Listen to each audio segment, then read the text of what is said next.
கர்த்தருக்கு ஸ்தோத்திரம். இன்றைய நற்செய்தி, பொக்கிஷத்தை பரலோகத்தில் சேர்த்து வையுங்கள். மத்திய சுவிசேஷம் 6வது அதிகாரம் 19வது வசனத்திலிருந்து 21வது வசனம் வரைக்கும் இருக்கு. கர்த்தராகிய இயேசு கிறிஸ்து சொன்ன வார்த்தைகள்: பூமியிலே உங்களுக்கு பொக்கிஷங்களை சேர்த்து வைக்க வேண்டாம், இங்கே பூச்சியும் துருவும் இருக்கு, திருடரும் கண்ணமிட்டு திருடுவார்கள். பரலோகத்திலே உங்களுக்கு பொக்கிஷங்களை சேர்த்து வையுங்கள், அங்கே பூச்சியாவது துருவாவது கெடுக்கிறதும் இல்லை, அங்கே திருடர் கண்ணமிட்டு திருடுகிறதும் இல்லை. உங்கள் பொக்கிஷம் எங்கே இருக்கிறதோ அங்கே உங்கள் இருதயமும் இருக்குன்னு சொன்னாங்க. இன்னைக்கு யோசிச்சு பாருங்க, உங்கள் பொக்கிஷம் எங்கே இருக்குன்ட்டு. நம்ம பொக்கிஷம் என்ன தெரியுமா?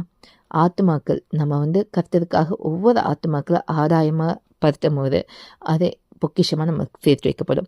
2வது பொக்கிஷம், நம்ம இந்த பூமியில் செய்ய போகிற நன்மைகள். நம்ம செய்கிற ஒவ்வொரு நன்மைக்கும் பிரதிபலன் நம்மளுக்கு பரலோகத்தில் கிடைக்கும். அதனால் ஆத்துமாக்களை கர்த்தரை நடத்துங்க, அநேகருக்கு உதவி செய்யுங்க, நன்மை செய்யுங்க. இதே நிமித்தம் உங்கள் பொக்கிஷம் பரலோகத்தில் சேர்த்து வைக்கப்படும். உங்கள் வாழ்க்கை சந்தோஷமாக இருக்கும். அது மாதிரி இல்லை, உங்கள் மூலமாக தேவன் மகிமைப்படும். இதுவே இன்றைய நற்செய்தி. தேவனுக்கு மகிமை உண்டாகட்டும்.